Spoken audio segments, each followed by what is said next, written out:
এই যে আমি খাবারটা আজকে তৈরি করতে শ্রীনগর আবারতলা। এই যে ভেজ ডাল হচ্ছে, দেখুন এখানে শুক্তোটা নামিয়েছি। এই যে শুক্তোটা আমি নামিয়ে দিয়েছি, শুক্তো হয়ে গেছে। দেখুন আমাদের সবজিটা কাটিং করছে, মশলাপাতি সব আছে, আলুটা ভাজা আছে, ভাত চাপিয়ে দিয়েছি। সন্ন্যাসীরা দুটোর মধ্যে খাওয়া দাওয়া করবে। 150 লোকের আয়োজন, রান্নাটা হচ্ছে। এই যে ভেজ ডাল,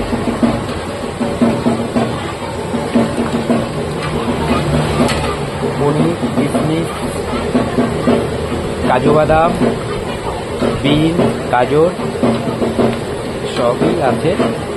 এগুলো দিয়ে একটা আমাদের ভেজ ডাল তৈরি হচ্ছে। এই যে দেখুন ইঁচড়টাও কাটছে।